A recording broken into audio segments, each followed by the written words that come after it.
Hey, everybody. Welcome back to C'est La Vie, the podcast. And this is the podcast following C'est La Vie, the web series.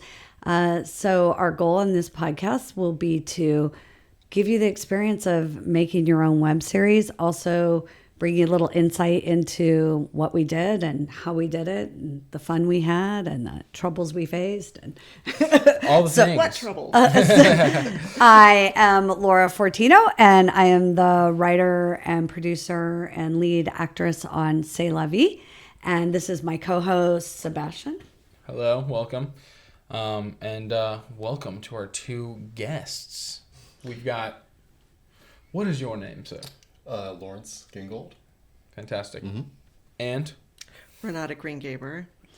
Do you want to say who you are? Yeah, I was going to say. Director of multiple episodes of C'est La Vie. Right. And I guess producer and sort of every man in the production. Yeah, for I get sure. That. Yeah. So what we're going to talk about in today's episode, and you're able to hear this and see this right about the time episode one will be dropping. So you're getting a little bit of podcast insight prior to the first episode, and episode 1 is dropping now, and so you should watch it. If you're watching this podcast on YouTube, the episodes will be on YouTube as well as TikTok in smaller chunks. And if you're listening to this on a podcast platform, then jump on YouTube. Watch us. Yeah. Subscribe. Totally. Like, love, whatever. Whatever you smash that like button. Is that what they say? What's that? I don't think so. Yes, it turned into a thing. They were like there were people, there was a thing for like a year where instead of like hit that like button or follow us and like, Smash that. Yeah, so there became all these YouTubers going, smash that like button. Okay, well there we go. I like it. So now smash it. Today's episode we're going to be talking about pre-production primarily, and then of course we can talk about the production of the episodes too, but everything. Right. But I think to start it off, because chronologically, let's start in pre-production. I joined you three in pre-production meetings prior to obviously the project and everything, but you guys had been meeting way before I even was a thought on this project, and I want to know some of your guys' experience prior to, to even for me to know, for me to learn, prior to me being there, how did the project go about from Laura's mind on paper to then bringing the three amigos together, the three musketeers? How would you talk about that? Well, I would say one of the things that occurred was Renata and I had been working on some commercials. And they were fun. Along with you, sir. I acted in one of those. Sir. I'm pretty sure. So the commercials were for a company in San Diego called Clear Data.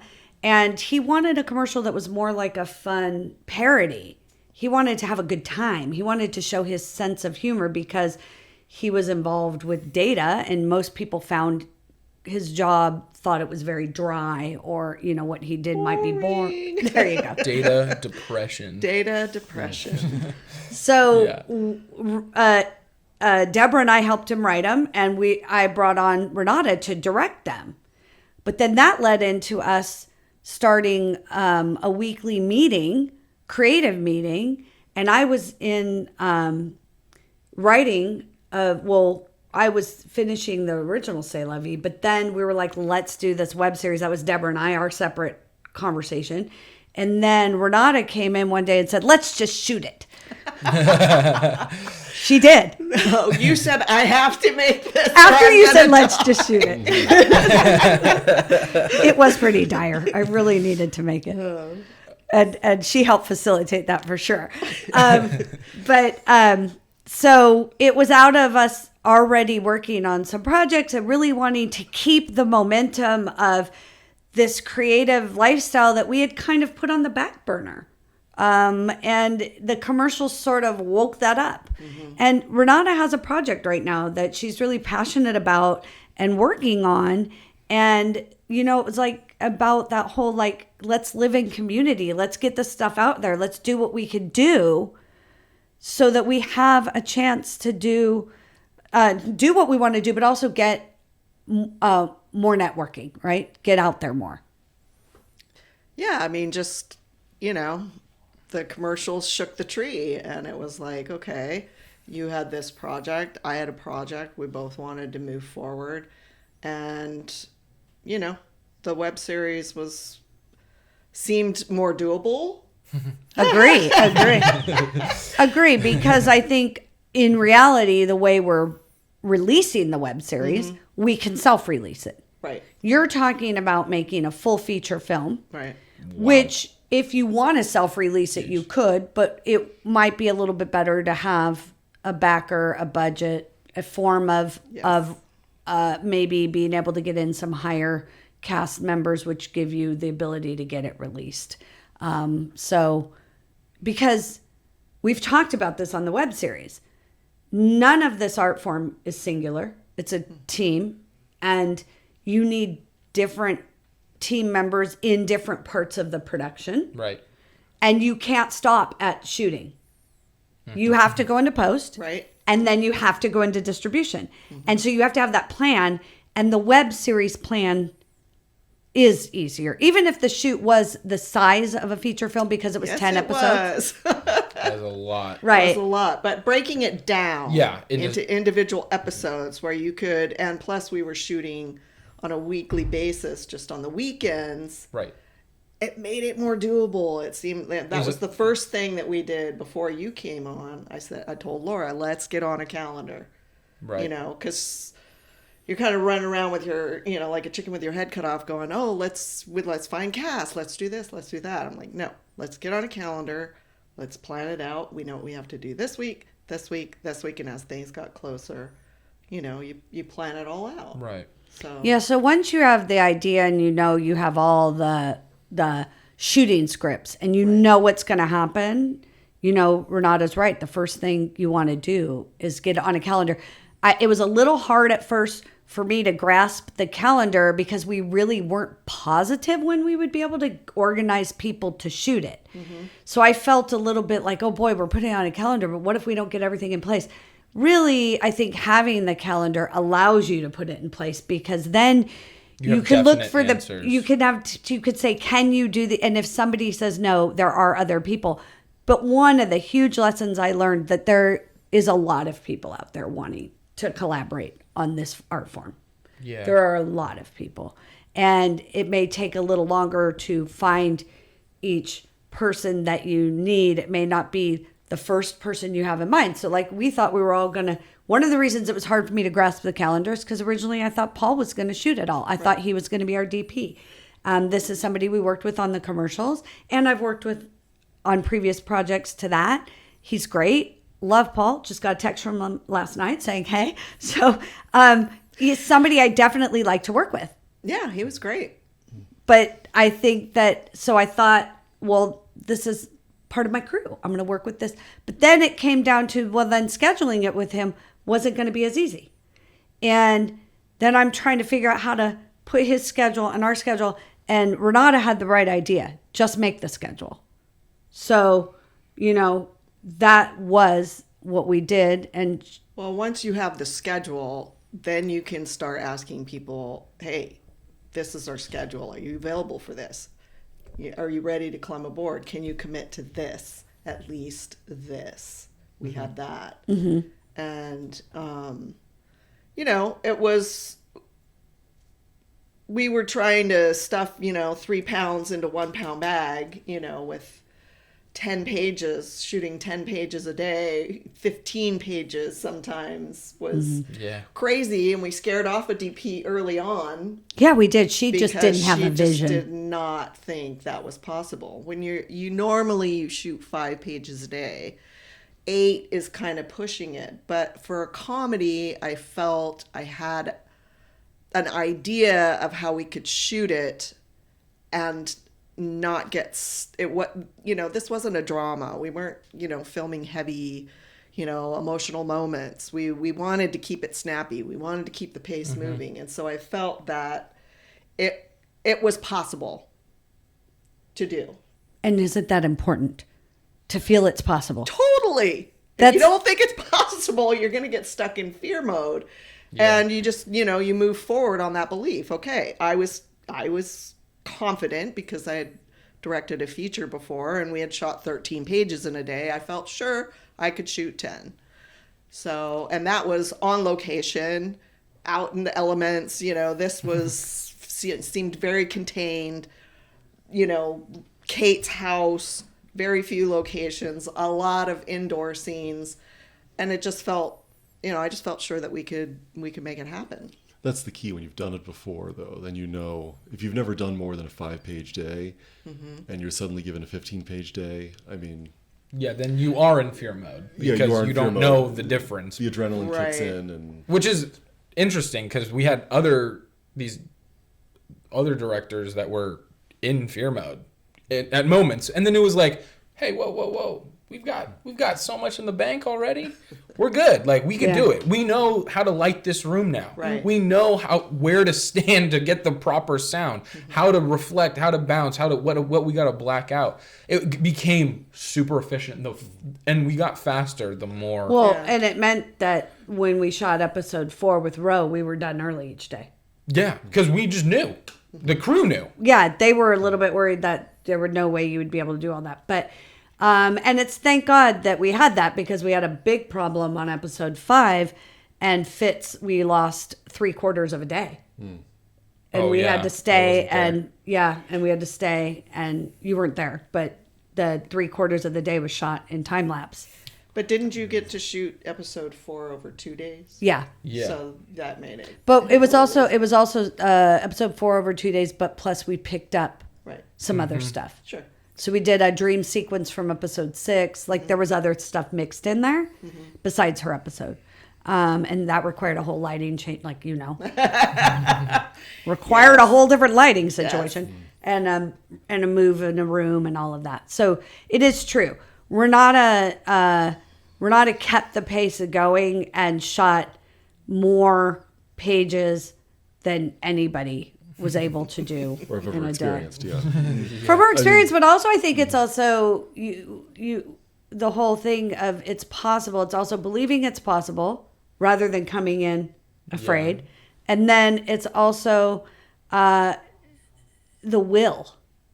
I'm going to do this. I said I'm going to do this, so I'm going to do this. Well, part of that, too, is also coming in forward thinking, and you constantly want to challenge yourself as a filmmaker. And I had, watched some videos of another director, some of the stuff that she had done to be able to speed up and shoot more, and you want to, okay, now let's apply this. I've never done this way. I'd never filmed in that way before, where I, got more movement into a scene, usually on a smaller budget, a tighter budget. You don't have the ability to have the equipment and you don't have the crew to get movement into your shots, but we found a way and I could, stitch together scenes and shoot them all at one time. And so you're getting that fluidity of shooting multiple scenes at once and then coming back and going in for your coverage, and you only have to do it 1 or 2 times. It gives you less to choose from, but you got to pick your battle. Right. You got to pick your battle. Well, and I don't think less to choose from is bad if you're getting if you're performance. getting a proper performance and a proper lighting, like you're getting what you want visually. Yeah. Less to choose from is probably might be better. Yes. Because especially like even on my iPhone, I take a bunch of pictures or a bunch of videos and they're very similar. And then which one do I keep? Right. Which one's the baby? Yeah. It's like that's not such a bad problem as long as you're getting what you need. I kind of tried to stick to a 3-to-1 ratio. Sometimes we went over that for certain scenes. If I didn't feel like I was getting what I Like I work, everything is based on feeling. So if it touches me, if I feel it in the moment, I know I got it, and I can move on. So if I only get, we did a lot of, you'd be like, oh, you want to get one for safety? I knew I was good. Right. She would have what she liked. Yeah. I always just worry about, and my safety is worrying about, like, did the boom come up and nobody saw it? Right. But you can always cut around that as long as you're getting your coverage. So. Right. And you did great. You did a lot of, you guys would be filming a lot of weird little whatever inserty pieces, but I've watched the footage and I totally see why. Mm-hmm. And we talked about that at another time. We talk about the fact that we had an issue on the podcast, and if you cut from one to another on just this wide, it's going to look like there's a blip, but with something to cut to. Yep. And cut back. Inserts save your life. Yeah, Inserts, baby, covers it all, and it's good stuff. Yep. But then pre-production, after we made a calendar, then our next step was we did need to figure out, okay, who was this cast, right? Right. Well, we started looking for cast and crew kind of at the same time. As making That's the when you calendar. came on. Right. And we started casting. Right. And that was fun. That was great. that was super fun because process. as an actor, yeah, for sure, it was really fun for you to be on the other side of the table. Yeah. And doing the readings and, Yeah, seeing that from behind the camera or the other side of the table, it was like this insight that I had never had before. Mm-hmm. That, the people I was sitting at the table with very much had that experience on that side of the table. But for me, I was the one used to doing the audition, being in front, having to perform.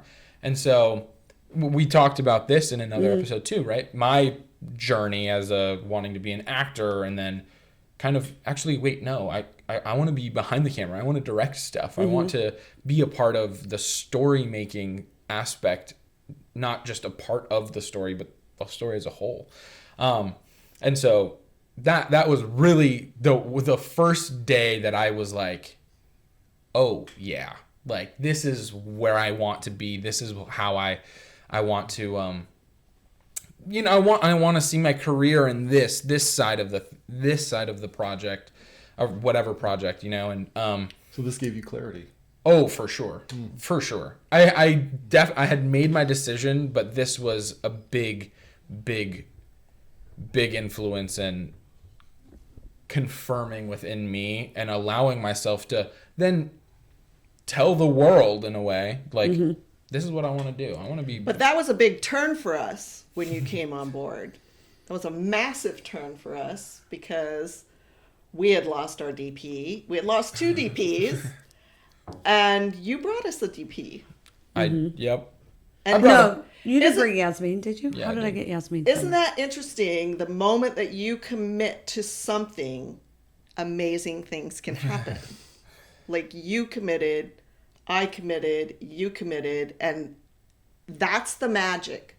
Like first you have to commit to something, and that's when you can start strategizing and bringing all the elements and pieces together. Until you have that commitment from a core group of people, you're treading water. Yeah. You just have an idea. Right. And I think you find a lot of people nowadays where they say, maybe, yeah, sure. Well, maybe I could do that. Yeah, let me know when you have da-da-da-da, da-da-da. Yeah. That's not the person you want. No. You have to have commitment.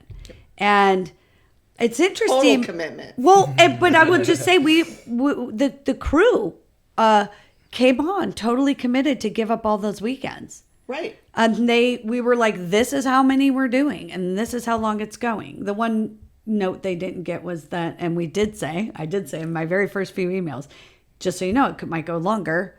This is our goal. So a couple things did go longer, but luckily the key people stayed and managed to make things work. Yasmin's been wonderful and showed up, to do whatever extra things I needed. Sebastian comes, and if a lighting person can't be there, he'll do it. And we found another sound person to help out. Well, that's what was great, was because you guys had worked together in school. Right. So you were all used to like covering all these different positions. Right. Yeah. And that like saved us, I would say, more than a handful of times. Yeah. Because if someone went down, like you said, if someone was down with lighting or sound or whatever, all of a sudden we had these other people that could just pick it cover up. those positions. which I don't see happen on large sets too No. often. You know, the first AD isn't running over and grabbing the boom and putting it on a C stand and turning on the Zoom to record. You know, or the Director lighting isn't person. recording. Yeah, the director's not pushing the dolly. Like, it's not happening. That was my favorite. that was so cool. No, but I think how this entire project, all throughout the project, from pre to post, and every episode and moment in between, has been that collective effort, right? Picking up the slack where, okay, there's slack. Who's going to do it? There's no one else. You have to just do it yourself. And I think that really goes to show the filmmakers that were part of this project in all facets of the project, actors included. And what we've heard from actors and the crew is that, sure, there were things that go wrong. There were technical troubles someday, or weather troubles, or stress on trying to figure out the camera angle, the light, whatever, understanding a joke, whatever those things were.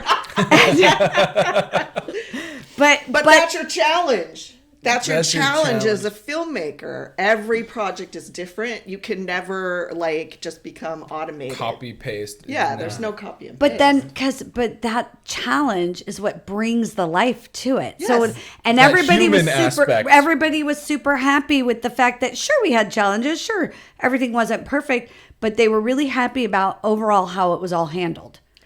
Right. And those are the things that I think get talked about afterwards, because when you overcome something where there's conflict, there's life. Yeah. That's what we learned in acting school. There's no such thing as life without conflict, and Right. if that's what you're hoping for, then you're sitting alone in a room. I don't know where you're going through life without conflict. Yeah. I mean, and that also goes to show, right, we have talked about in other episodes about this whole AI aspect too, right? And creating video, like artificial video. And that conflict in the making of it, on camera, whatever, it all is translating into human existence, right? What it means to be a person. And I think that's what is disconnected when you start making artificial video. Or It feels contrived. yeah, it's There's no emotional drive to it. But It's I don't- all fabricated. And I don't think people are gonna want to, really going to yeah. go towards it. I don't think it's going to be the end of filmmaking or actors acting. Mm-hmm. I know a lot of actors are worried, they're going to replace us with AI. They might, you might see a little less background work. But I'll tell you what, that's already been being done for years anyways with the far background. It's just repetitive of The your same thing. image Yeah, often. yeah. So it's, It has its place. I mean, you go back and watch the movie Titanic, and those, grand shots of the ship from the, the sky or whatever, and all those people are digitally, created back there. yeah. That are walking around the ship until you get down there and, he comes Then you back. fill in with your Right. extras. Exactly. Right. No, I mean, I think that's proper. Like, there's That's fine. nothing wrong with Right. that. I don't have a problem with When that you either. have thousands and thousands of people in the dune desert planet of Arrakis or whatever, You're not going to have one thousands needs in the- thousands of people in the out there. desert. Like, just fill it in. That I agree with. And that's background acting. I Yeah, don't yeah, think yeah. it's gonna, and I'm not dogging background acting because it's a great place to make a little extra cash as an actor, or for somebody who just doesn't I even did it really yesterday. want. Oh, well, there you go. Yeah. You did it on this film, on this I series. did. But Day one even of our shoot. even if you don't like, there are people out there who just like doing background work because they like being on set and they never wanted to be an actor. It's like their second career. Maybe they've retired from teaching or the military or whatever, and they're still young enough to be wanting to do stuff, and they pick up this whole, I'm going to be a background actor. That's great. I don't want that to go away. I want those people to still exist, but they will, because there's times when when a character is walking through an actual practical, or even with Mandalorian or whatever. Okay, so I was watching, what's that new show, Acolyte. So it's probably filmed in that dome thing for a lot of the background. But when they're walking down the street and they're walking past the people they're interacting with, that's still full actors in full makeup, in costume. Yeah. Oh, yeah. I'd be a background on that. I was trying to figure out how to do it. I was like, the other day, I was like, why don't I figure out how to get to be a background actor like on The Mandalorian or something? Like, this would be fun to get in the costume and be some weird character. I don't know. Hide back there. An alien of some sort. Well, I'll tell you, I got to be a character on Buffy the Vampire Slayer. What? Were you really? Really? Yeah, that's my how I God. got my SAG card. I got my Buffy. SAG. No way. I I did didn't know back- that. I didn't know that. I did background Buffy, on baby. Friends. I was Did you a baby. really? I was a baby. I was a background for that kid. No, I'm just kidding. Yes, I did background work on Friends to get vouchers. I was actually a topless dancer in Whit Stillman's The Last Days of Disco. No way. Yeah. A topless dancer. Yeah. I was not. There wasn't much to show in the top, but it was still, I was, you know. He in the still was background. just in his jeans with his bare just chest. jeans. Just jeans. Love it. Nice. That's so fun. we've all done our background work. Golden background. Yeah. No, I think I actually was background on 90210 as well. And the old Laker one. movie. You mean the one from the 90s? Yeah. And Melrose Place. Sorry. Melrose Place. Is there a new 90210? Yeah. This one, Yeah. it's on the, which network? Oh, we should be free. Oh, yeah. This is back when I was getting my SAG card. So you're around Jason Priestley and Yes. Luke Perry. Yes. Wow. Yes. Jenny God Garth. rest his- Yeah. But so back to our pre-production. I think that there's a lot that goes into it, and the more you can prepare, the better your shoot will go. So it's even talking about what are all the different props we need, making a list like, I'll do this one, I'll do that one. Who's got this already? Do we need to, buy this? What do we need? Making sure that you have everything set up for your shoot days. All of that goes into pre-production. It's not just, scheduling it, finding your actors and your locations. Right. It's literally all your costuming. We talked about Kate. I wrote Kate as a woman who's walking around in her Lululemons all day because she's not putting that much effort into her being spiffed up. She's not, doing, this is Kate's hair. I didn't have hair and makeup on set. I did my own for a number of reasons. We couldn't find hair and makeup who would do it. They wanted a lot of money. But we also really, in retrospect, Kate wasn't supposed to be glamorous. Mm-mm. And the clothes were supposed to be, comfy clothes. She's got a decent, she's not poor, so we're not walking around just in sweats and t-shirts. But so she's wearing the more expensive Lululemon, but it's all dark. It's all representing of her feelings. Yeah, we talked about starting you off in more muted, kind of really blasé tones of taupe and brown and black and But when I'd wear them, Renata would go, "No, but you're blending into the background.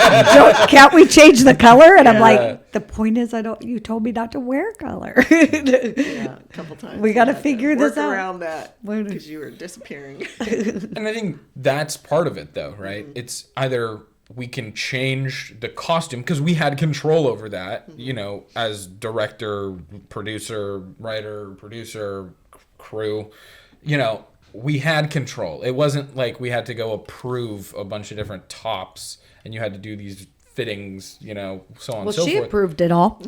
No, but I mean like in a timely manner, right? Yeah. While I'm setting up the lights, you guys can go be upstairs in the closet Right. figuring out what you're going to wear. And I think that in itself was really nice. Even having that relationship amongst you two as director or lead, to be like, okay, yeah, that doesn't work. What else do we got? Right. Or director to crew, we need to make her pop out of this wall and make sure that wall doesn't look like a black hole. A black hole. That was the word. And it was like, okay, you know, what do we have to do that as well? And I think there's that guerrilla technique, you know, Hollywood that make that work, you know, just getting it done and whatever it takes.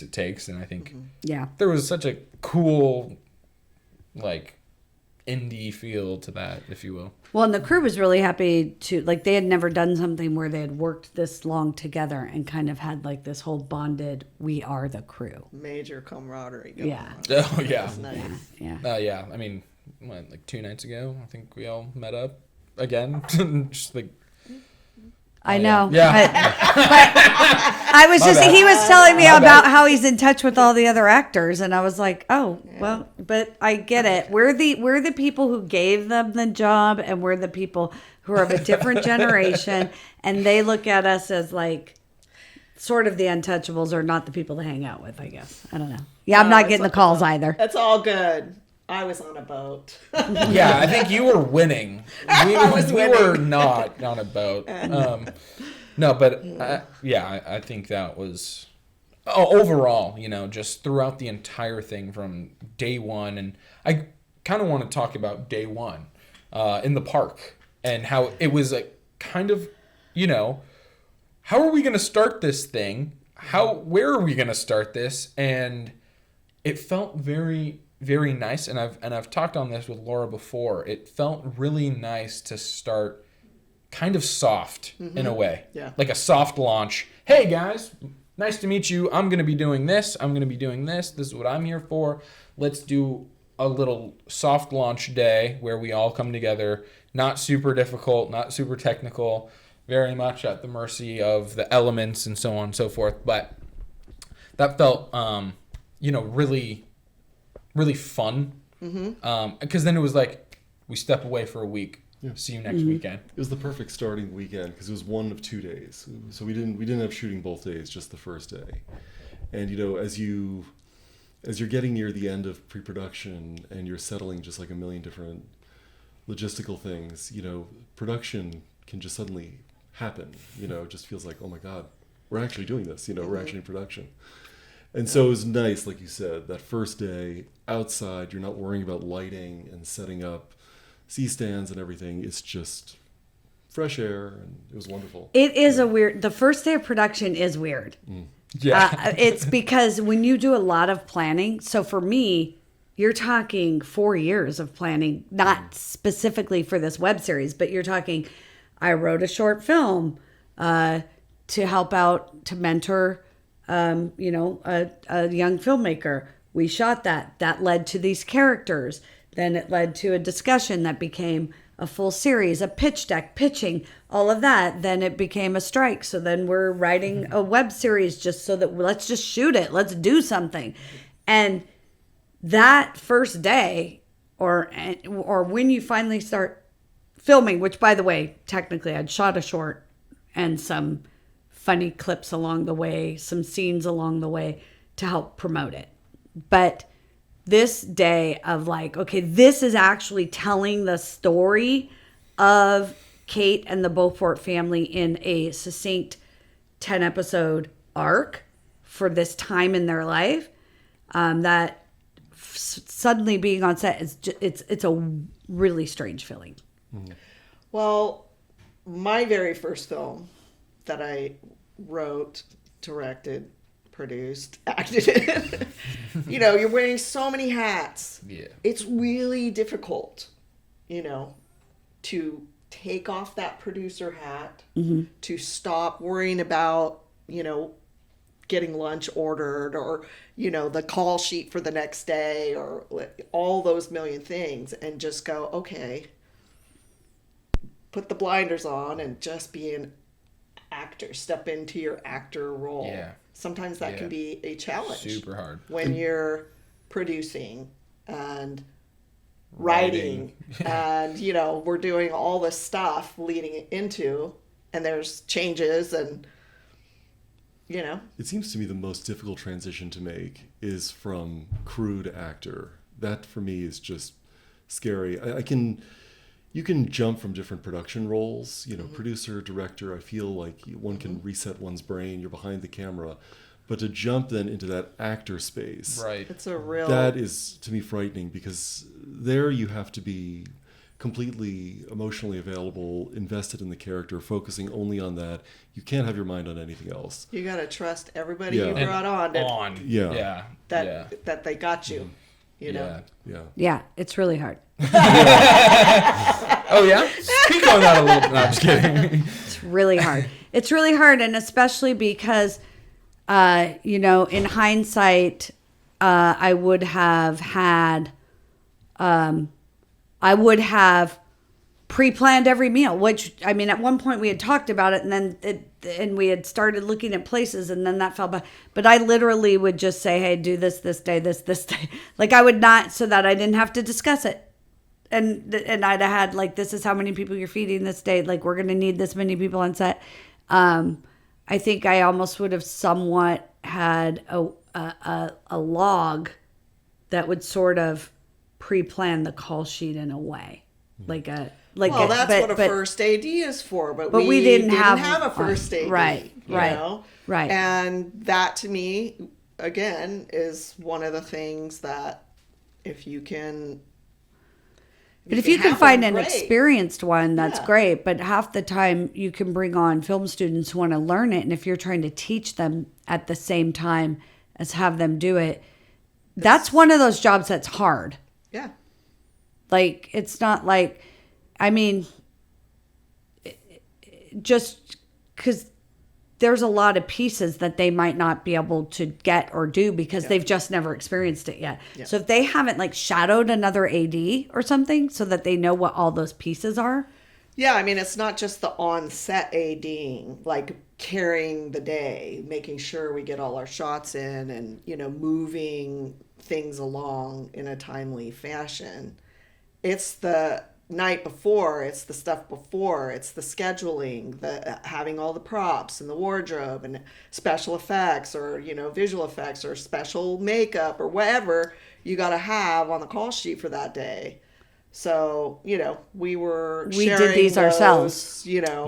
Responsibilities till it became like I initiated it and then I had to Well, that and off. and by the way, just so you know, we were using a program that wasn't the easiest to navigate, but it's one that you could pay for monthly. And besides, I hear a lot of people use Movie Magic and don't love it, and still have all these extra phone calls and handwritten things and whatever. But just so you know, a bunch of the things we complained about, that platform fixed. Oh, nice. Yes. Yay! They've changed a number of things on it. it. I don't know. It may be, but I did. Every time I wrote with a question, I'd say, it would be so much easier if. Mm-hmm. And then lo and behold, I got on the platform the other day and they had literally changed. They had changed the day thing, the day break, being able to move. They'd changed, you could drag and drop your scenes, like a number of things. So you could create a whole call sheet with no scenes on it and type scenes in and all kinds of stuff. But so luckily Laurence got proficient at that and was able to do those call sheets. And ultimately we liked that they texted people. Yeah, that was cool. Because the people Well, now. and you also had to confirm your call sheet. That's what before I you said. got it. That was a said nice that was cool. perk. Because then I'd get a text from Laura, be like, "Are you coming or are you not?" Because I didn't get a Because I wouldn't confirm. But the other No, thing I is, confirmed every time after. a lot of sometimes times. you forgot. You would have to text. You me. knew you were coming. Yeah, I was coming. And you did, and regardless. the call sheet showed up in your text, and you didn't click it. But the other thing is that I'd like to say is, like, I would have loved for, like, Sebastian to be able to fully be first AD, but then that would have been not just your weekends. Because Renata and I worked almost all week, every week. I think she had a sacred day. Yeah, Thursdays. And thank God for her sacred day, because I actually had to turn my brain off and do something else too, because so our business didn't fall apart. We weren't just working weekends. Right. And often, and there was many days that we were tapping Laurence to say, hey, start this call sheet, whatever.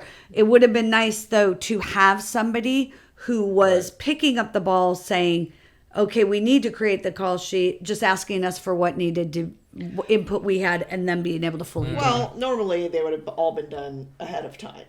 you know, they would have all been done ahead of time. Yeah, for the most part. And that's something being on this end. I never use, because directors and ads, everything I've done, I've never created the call sheet by myself. Right. I was wondering, is that something you could do much ahead of time? I guess you could, and you could adjust it if you had to change the Once you have your shoot. schedule and you have your cast and crew, you can start, you know, putting together your call sheet. Of course, some things may change last minute and then you just make adjustments. But because I had a hard out time, we had a very definite period that we were looking to shoot. We had to take care of so many other things before that. We got short on time. And so I started them. I think I had 3 episodes kind of pre-prepped. And then I think I got 2 more done. And by the time we got to episode 5, it was like, I just had to hand it off. But then Laurence actually pre-loaded them into the back end of Studio Binder. He actually was ahead. But the problem was that I think that somewhere the amount of information that he needed, because that wasn't a role that I don't think he'd ever done before, right? You didn't so what he needed to learn to be able to know exactly what he needed to put on. And now in retrospect, I think I would have just created them, downloaded them, and sent them to us for approval. And then we could say, no, it needs this, this, and this. But I think often he would have them back there, and then he'd be waiting for us to say who was going to be on set what day, because we did change sound a couple times. Couple times we changed DP once, which, by the way, is another thing.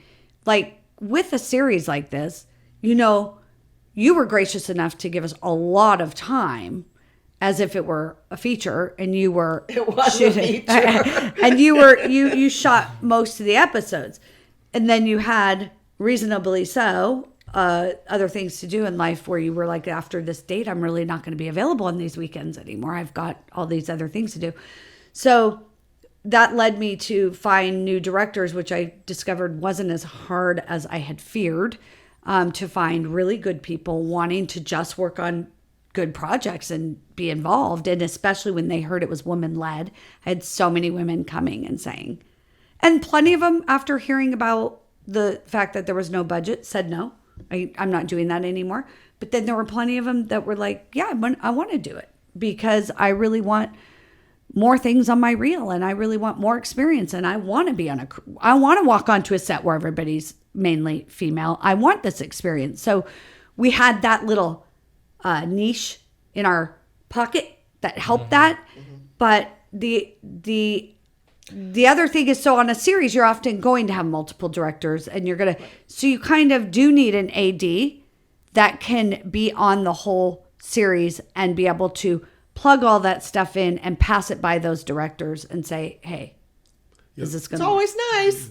Yeah, I think one of the lessons I took from this experience, where we all had to wear a lot of hats, is that, you know, I think when people, students or others, are thinking of putting together their low budget or no budget project, whatever it is, they're probably all thinking department heads.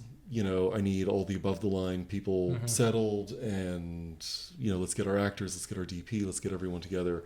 It's that connective tissue that people overlook sometimes. And the 2 big ones for me are script supervisor and AD. I mean, if you're putting together a crew and you cannot have more than 8 or 10 people, you can't afford to pay more than 8 or 10, or you can't get 8 or 10 to work, have the AD and have the script supervisor. It's those 2 positions. They're overlooked. They're not the sexy above the line positions, but they are so necessary. Well, yeah, and we do have, luckily, you know, my daughter, who is a cast member, sort of one of those other people that has learned to kind of cover whatever. Yeah. And she does do script work, but she's never actually had official, like, script supervisor. She's never worked with an actual script supervisor and to know all the details of that position. So had we been able to get her mentored from another script supervisor or some sort of information, because I myself have been on sets and don't really pay that much attention to all, but some script supervisors are way in there with the script, with the director as if they're a form of AD where they're like, this is the shot we're going to next. This is what and then some scripties are off to the side, just making sure that the dialogue's going and the Right. people, or they're Continuity. also tracking Continuity. Yes, continuity. I mean, the biggest thing for me about would have been nice for a script supervisor was because we ended up switching episodes, and so we didn't have dialogue as firm as we would have liked on some episodes. It would have been nice to have a script supervisor there to help the actors, but that was something that caught us by surprise, I feel like, because we swapped out a very dialogue heavy day because of rain. We switched episodes, and all it of a seemed sudden, so easy. It seemed so easy. It was just one location. It all happened in the kitchen, but it was a lot of dialogue. And there were 4 cast members, and Scripty was a cast member, so she couldn't really she do couldn't it. be on script. Yeah, so that caught us by surprise. That caught me completely off guard. So you're always learning. You're always learning, and you can't always be ready for everything. Well, yeah, and that's the thing is that I think that also in hindsight, I probably would have assigned you, hey, yes, you have to order lunch and everything because we don't have true catering. But when you walk on set, let's have you on the script. I think it would have been like, because there was plenty of, I feel like for you and Peter, there was plenty of downtime in between stuff. And we possibly. What are you talking about? They were second ADing for us, both of them. At times. At times. But at times there was a lot of downtime. But then, thank God, at one moment we needed you to build a Lego, so not a fake Lego. No, second AC. He goes for second AC. Yeah. It was. And second ADing. It was that though. It's like all the hats. It was right? they were If we just come picking back to up that, whatever. it's just all the hats, all the slack. You just gotta pick it up. Who's gonna do it? You are. You have to just do it. There's no complaining. There's no. Yes, it hurts. You're in pain. You've been sitting. It's been a long day. Whatever. You're tired. But at the end of the day, you had to do it. There were moments of pain. There were moments of struggle, stress, whatever. But it got done, and I think that's a really big feat that people not in this room, people in this room need to understand that it got done. And it got done pretty well. Well. Yeah. Super well. Super well. Yeah. And it and totally. And it got done on budget. Well, and that's the thing, I mean, you had this idea, you wanted to move forward with it. We had no clue. You're like, I don't have a budget. And I was like, well, let's just put it on a calendar. And it's so funny. I mean, we never really talked about a budget after that. No, and the funny thing is because people ask us, it was always no. We don't have a budget, but we did spend money. Yes, I did spend money, of course. Yeah. So the thing is technically but that's kudos no. to you. Yes. Like you stepped in where you had to spend money. You weren't afraid to do it. I know there were times that was scary, and like the one weekend we didn't have lighting, we had to rent it. And that's. She stepped up and did it, but that's the thing about indie filmmaking, you have to have the tenacity, the mental, guts. the cojones to keep moving. You keep moving. You find a way. You find your opening. It's like football, you see the opening and you go. Well, you have to, because production too is just a moving train. Yeah. That is. You got to get on the train. And if you pull that handbrake and stop it, forget it to try and pick it back up. Yeah. And with production, people are into this kind of art. A lot of them are moving on to the next thing afterwards. Yep. So, I'm not, because I'm still here trying to finish all this and get it released. Yeah. So I'm not able to move right next to the next thing, but crew wants to go work on their next gig, whether it be free or paid. They want to keep moving, or they're in college doing it in film school or whatever. So Hard to get the band back together. That's true. It's true. I think that, I mean, we don't have time to break down every episode. We just don't. So I say that our guests should tell us what was their favorite episode to work on, and what was a highlight for them on set, and what was the part that seemed the hardest.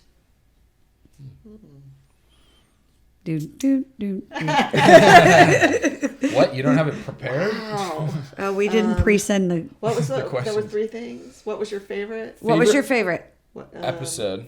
What was a highlight? And And what was the hardest part on set? I mean, I would call it a low light or Ashley said rose and thorn. Yeah.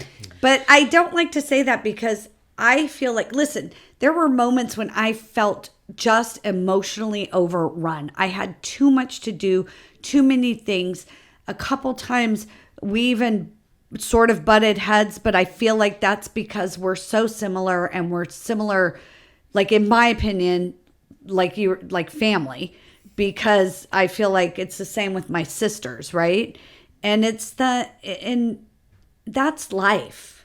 And if you can't move past, if you can't deal with that and move through that conflict, boy, if I didn't do that, I'd never be married, right? Like, well, and that's kind of circling back to the beginning of this conversation, talking about to live without conflict is to be sitting in a room in a room, alone. vacuum. Yeah, in a vacuum. To be a human is to be alive is to have conflict, and I think it's the overcoming the conflict that shows your character, shows who you are, what type of person you are inside, not just.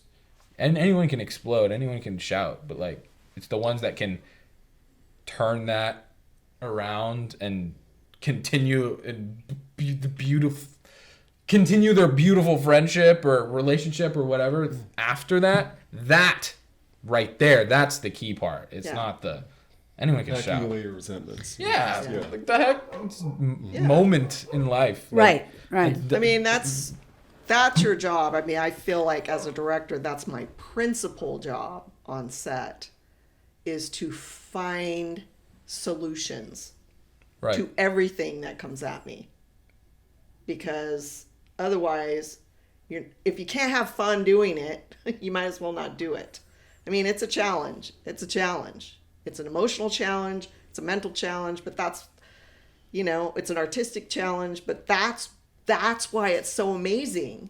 Because every part of you is engaged. Every single neuron synapse, is so you're really in the moment. Yeah. And that's when life is exhilarating. Yes. Yeah. Whether it's when you're in, that's what athletes talk about, being in the group, high. in the zone. In the zone.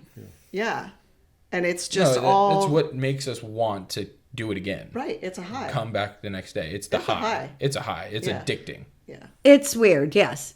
Because you can leave from it, and and I'll tell you, sometimes when I was emotional over anything that was happening, one was a fear that I wasn't quite maybe making it happen the way it was envisioned in my head. So that's like expectation, and you have to let that go. But the other moment, I think, was because it is a high. I believe, like, even just talking on this podcast, like, for me, this social vibe, all of this is me. It's my big high moment all the time. And so then afterwards, sometimes there's a big letdown. Sure. Emotionally Well, it's or like physically. after doing theater, Oh, it's yeah, like you're you're drained. a family for your 8 weeks or your 12 weeks. yeah. And then once that's over, it's like, You don't have to see each other for 8 hours a but, day. but you have all these totally. amazing, connections and moments that you went through that were so real. I mean, it creates an emotional bond. Totally. So I think I like to call it like absolute time and living in absolute time. This is the word I've put on it. Mm-hmm. And it's that feeling of I could do this for, 8 hours a day. I can do it for 16 hours a day. I will forget that I need to eat to survive. I can forget that water exists, sleep. Yep.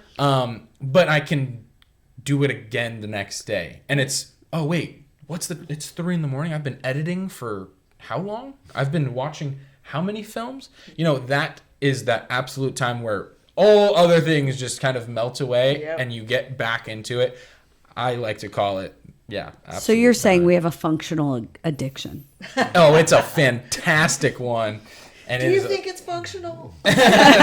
Ask our loved ones. Too much time in the editing room, though, can push you into crazy town. Yes. Ooh, I've been to Crazy Town. Yes, because It's going down the rabbit hole. I've been to Crazy Town. You got to step back and wash your face. all right. So give us your episode. highlight. Give us your I episode. wanna know this. Favorite episode. Wow, that's hard. There was I can go with my favorite episode first, and then I'll think about the Rosenthorn after that. Actually, the Burbank stuff. I loved the opening weekend. So or that second weekend. okay. So not technically a favorite episode, but a favorite shoot. Shoot. Yeah. Favorite shoot. Oh, were you looking for a favorite episode? I don't know. It's okay. Your I think answer the is fine. There's entire no judgment. Project was kind of like Because the we shot episodes, parts. we shot parts, but like sometimes, like in Burbank, we had the doctor episode, Yeah. like that. Yeah, that was yeah. one episode shot in one day, all in one place, no other thing done. That's but still, even though maybe like episode 9 was shot in multiple bits, maybe it's your favorite because you love the noir at the beginning that you got to shoot, and then unfortunately you didn't do the coffee shop with us, but. The guy got back there and let Yasmin. He kept making coffees and let Yasmin record like all the inserts. The insert stuff. nice. And you know who drank So it? cool. I got to drink the And coffees. then he participated as an actor. And as an actor. Because the then we're coffee like, oh, it'd be guy. kind of cool if like somebody, barista. if you actually handed the person the drink, and he fully did it and was involved, and it was cool, and they totally let us have the place, and was so pretty cool. I mean, you It was might, pretty you might, and was a then cool- remember episode 9 had the park and that so maybe that's your favorite episode, but if your favorite thing was the Burbank shoot, I mean that was one of my favorite parts of the shoot too. Yeah, It just too. was a good spot. It felt less pressure because it wasn't in my house. So that I took off the pressure of me trying to host. and navigate and move stuff around. And Yeah. That was a fun. Was that episode 6 then? 2, 6, and 9. Yep. 2, 6, and 9. Episode 2 was day 1 in Burbank. Yeah, and that was the 6 and doctor's 9. office. I feel like 6 was really fun. Was that Kate's new job? Kate's new job? So that was That was all the fun French, Yeah. dialogue, the crazy, and the only other thing episode 6 had was the cake eating, the phone call, and the in here. Yeah. And it had a nightmare, but the nightmare was actually filmed by Ro. So that's the only part we never got a chance to do because basically we had the way we scheduled it due to actors coming and being on set was that the character Gia, we filmed all her stuff in one weekend. Right. Yeah. So, Burbank. But okay, so what about Burbank then was the... Well, there was an adrenaline high because it was like the first big weekend. It was our first 2-day weekend. It was a 4 a.m. wake-up call? Yeah, 4 a.m. wake-up call. It just felt real. Yeah, the totally. driving up to LA in the early morning hours, for this production. Nothing like shooting in LA. Yeah! when you live in Orange County. Right? That's right. And it was big cast, big crew for this production. I think it was our biggest day. Maybe the day at my house is maybe That was the comparable biggest size. Yeah. No, your day at your house day and the day here eclipsed were the- eclipsed yeah. that. We did not have big cast there. We only had a couple actors. In Burbank? Yeah. Yeah. We had Danny and Oh, we had a lot We had a lot of filling extras on the doctor set. So we a had lot of bodies. a lot of Yeah. bodies. Yeah, Yeah. yeah, yeah. So that's There it. was Just a lot of coverage there. Yeah. But that was...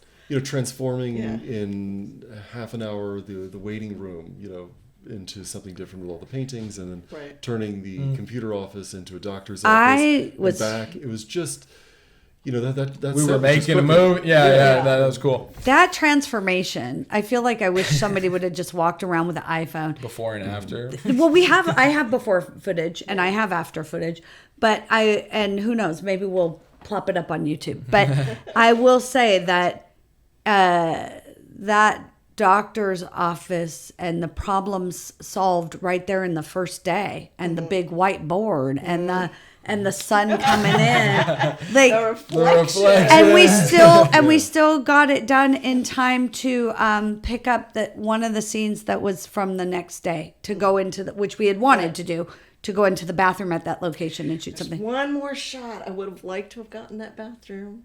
Well, you Still know, bothers me. Renata, you and I can go up there with a camera. Come on. Alls we need- if we've yeah, talked about Yasmin's- anything, we can just do it. We'll pick up the slack. Yasmin's down to clown most of the time. Right. If you want something done, just let me know. We'll go. Just one insert. In the bathroom. Yes. We can do it. We can do that. We still have to go shoot. We have one more thing we want to shoot. And that is the opposite side of the phone call at Fashion Island. Yeah. Because we think it would be nice to cut away to it Yeah, totally. and not be on the phone. And by the way, they are still, and they're still doing the Michael stuff. They're still doing, in case we want to cut away to those few on the end episodes. So, Cool. all right. Yours. Highlight, I think, was Well, do you have a favorite episode? 6. 6. Yeah. 6, with all the Frenchy stuff. That was fun. And The set dressing was amazing. the set dressing was Oh, my amazing. God. Oh, The yeah. beret. All my stuff. All that No. stuff. Lawrence's daughter. Lawrence Did with the the hair hair. flip. With the hair. Oh, that moving and shot on the Griffin. thing. Griffin. And the cigarette. And with the cigarette. And she was had an amazing wardrobe. She was That was fun. Lots of kicking the clothes. pants. And the fact that That's off girl. Yeah, what that of God. that was fun. But one of the highlights for me was the coffin scene, because we were trying to figure out how we can film inside a coffin, and we're looking at prop houses, and I'm like, but we have to be able to film from the side, and I just had this visual in my brain. I'm like, okay, we just need to be able to have a panel that we can slide over and stick the camera in there. And I just driving home from my daughter's one day, and this guy had this cabinet sitting out there for the trash. Sort of like a China hutch or a curio cabinet. Yeah, but it had glass panels on the side and glass in the front that was broke out, and it had a door that opened, and I'm like, okay, we can seal the front door, and so you can get in and out. And we only had to put her in half because it was short. It was, only about this tall. And but you it had took the legs. bottom legs so I off, took right? the bottom of the cabinet out so she could stick her feet out the bottom. And, We just shot through the side. Do we have a Shot picture of through the me on side. set laying Oh, in it with yeah. my feet out? I don't think I Yeah, I ever do. got a copy of that. I don't know. We're going to put that up here because if you saw on set, I climbed into a cabinet this way through the doors, stuck my feet out of the bottom that was missing, closed the cabinet door on me after I'm laying in there. But there's a side piece missing where you're sitting with the camera. Yeah. And so just That was a was massive feat fun. of that's a cool highlight. ingenuity. Ingenuity. That's a cool highlight. So I like that one. But then just lighting that and playing with Yeah, that that was was fun. super fun. So that was a highlight I thought was cool. And then hardest part. Ooh. Hardest part was episode 8. Lots of people, 3 hours delayed with the rain, trying to shoot, and it's that was cold. Tenacity. And But- it's loud. And it's and the airplanes flying over. Hold. Oh my God. Lots. Completely we had a lot changing of the coverage. vision. We had to completely pivot in the moment, and so, we ended up going long that day. We always stuck to schedule. We were always done 12 hours, but man, that day, everybody was so amazing. They knew we had to get that last hour in, and everybody agreed to stay. That was tough. And you shot really night for day in there. And I've looked at the footage, and that little light outside the window with the blinds down does wonders. Yeah. That little crack Yep. of light coming through makes you think it's daytime outside. But I will say, nothing wrong with anything we did, but that's the one episode, because that too is my like low light of this, is that nothing to do with people. But if I had the chance, I would reshoot that whole episode. Because it's not what I envisioned it being outside. And so I'm like, really, my baby in my head is like, oh, this is what I want to see. And then, but that's the only reason. The acting was great. They worked so hard to get the lighting. And also, it was about the fact that the party scene then ended up being in this cramped little movement around. But it might actually really work as we see it. Sometimes the things that you think aren't perfect, the way you wanted it actually make it better. Possibly. If you can let go of your attachment to what you wanted. I mean, I've learned that very early on as a director. Sometimes you just have to go with the flow, as you have said. And, it's not always what you envisioned, but the constriction, the parameters, the things that have been forced on you, sometimes that makes it actually come together better. Yeah, maybe the connection between the people and stuff will be more felt. Yeah. And because we don't know. We haven't edited it Yeah. yet. So, I mean, what I like, I can still see in my mind all those moving shots of the people talking and, the people in the background, the foreground. To me, it felt more, what's the word I want to use? I don't want to say PTA, but it felt more like,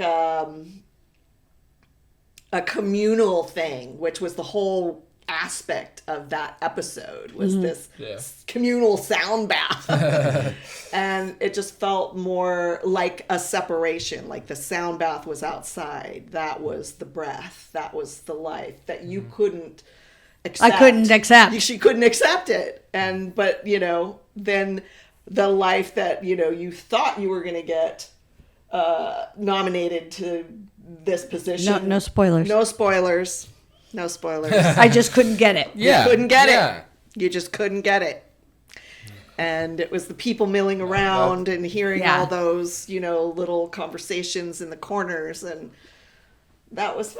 Yeah, I think I think it could have been lost outside. Maybe. We had an envisioned actually of it being on a rig and being able to get unfortunately we were going to do a drone, and it was too windy, the weather was so bad, and then we did get some above footage, but unfortunately the hard drive it was on one, and it got dropped, so we don't actually even have that above footage.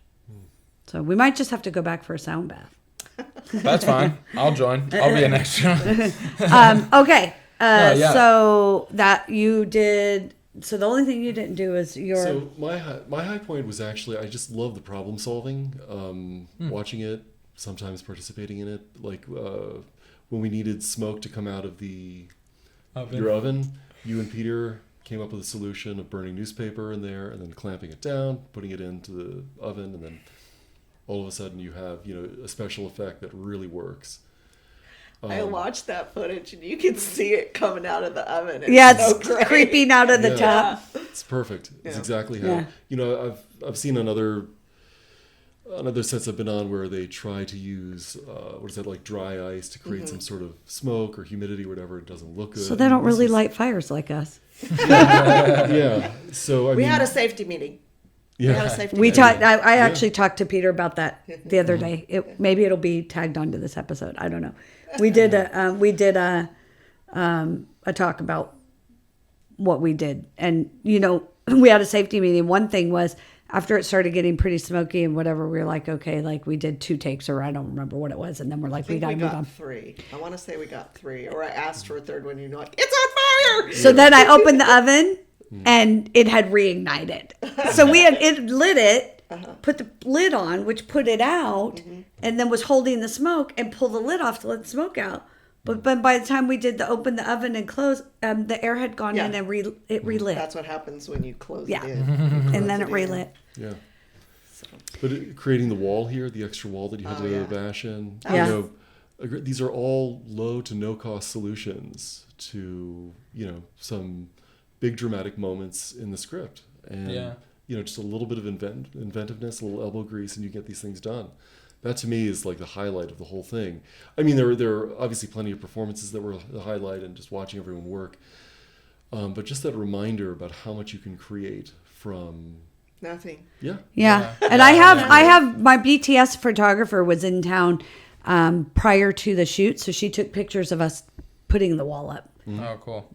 prior to the actual shoot. So I will put some pictures up. Yeah, when I read the episode, I remember scratching my head like, how are you going to do this? You're going to smash your wall in? I mean, it's a lot to replace it, you know, but then you just put up a piece of drywall and there you go, you know. And Color match the drywall. yeah. Yeah, that's, you see, that's so true. And again, like, obviously there were, with the drywall, maybe another extra inch would have been perfect. Oh, I should have put something soft behind it. So we actually went into the wall. The real But wall. luckily it's not huge, but it's still there. Yeah, but like, It's yeah, patchable. I agree. It's patchable. The low point is so easy, making the Legos. That was just... Yeah. now, Peter You didn't did... love that? No. Oh. I mean, I would have enjoyed a regular size Lego, those micro Legos. No, I mean, Peter did more of the Legoing than I did. Yeah. But I did, you know, in a couple days, I had to rebuild that base once or twice. I put together the top after it was smashed. That thing was just neck strain, eye strain, back strain. It was, you know, we all screamed for more strain. Yeah. It was... All right. I don't want to revisit that. Yeah. Unfortunately. Oh, I have one. They were here. It's over there. It's over there. Do you want to build it? No. No. I will pay not to build it. Probably the most challenging. Oh, good. I need some money. The most challenging for me was when we swapped episodes because we were supposed to shoot episode 1, which involved Kate jumping into the pool, and it decided to rain that weekend, and we knew it was going to rain, yeah. so we swapped out for episode 5, and that was the very dialogue heavy scene. And man, it was just... It seemed so easy. It seemed so easy, but it wasn't. So. Yeah. But we found our way through it. Yeah, and we got it done. Yep, we did. We did. Amazing. Well, so we talked a little bit about pre-production. We talked a little bit about production and the things we did, and, you know, the ingenuity that this is what you're going to have to do if you want to make your own stuff. For sure. Unless you want it to not have a coffin and a wall that you tear out. But And this is not just at... but you know, might have some other thing you're doing. Yeah, this is also not just at a 0 to low budget productions. This is at any level, right? You have to problem solve. You have to problem solve. You have to think, you know, in critically and analytically and logically. How are we going to do this? Is it lighting paper on fire? Is it actually burning food? Dry ice not working. Yeah, whatever. But like, it doesn't matter if you're getting paid, if you're not, if you're on a huge budget with a bunch of crew, you're gonna have to do it at the end of the day. And if you can't that's a skill, right? That's a skill. That's a part of your brain that isn't trained every day when it comes down to on-the-fly decision-making that will make or break these Their really production. heightened moments, right? That are very strong within the script. You know, I think that there's a highlight there in itself, right? In that struggle, you got to realize that that's happening at all levels of production. And if you can't, and to practice that skill, because it is a skill, in my opinion. Right. Well, and creativity. That's why don't take music and arts out of the school, because the creative brain ends up being the more productive brain. Even, you know, I would say, you know, Elon Musk must have a creative brain in order to come up with making Tesla what he did. He didn't design the original car, but he did what he did to create it and get that company going, and everybody. So people who want to take that out of the schools or any of that. You need the creativity. You need the creativity to problem solve. Hold for dogs. Hold for dogs. That was a thing. We heard We that. did a lot. have that. We had We that. did. We have didn't. I that. don't think we had it as much as hold for plane. Well, I think we're Thank wrapping you up another both episode. for joining us on this podcast. This was fun. My I pleasure. enjoyed this quite a bit. 'Cause Yeah. This is awesome. it feels a pretty full circle moment for me. Definitely. Yeah. Yeah, so I'm excited to see the final product of a little elbow grease and some problem solving. But Yes. yeah. Well, All right. Well, that's it. So we're dropping episode 1 and watch it on YouTube or TikTok. Subscribe. Ask your friends to Slam watch. that like button. smash that. Smash it. Smash that like button. But See, yeah, if you would have called me, I would have remembered. Smash. I'm sorry. so just go ahead and share it. Pre-production. Share it with your friends. Spread it around. Because let me tell you, that's our goal, to get this production moving, to get to the next production, to help people out who want to make film and all of that. So Don't Yeah. let budget stop you. don't let budget stop you. That's my No, takeaway. that's right. All right. Signing off. We're signing Thank off. you guys. Great. Ciao. Ciao. Ciao. Wow.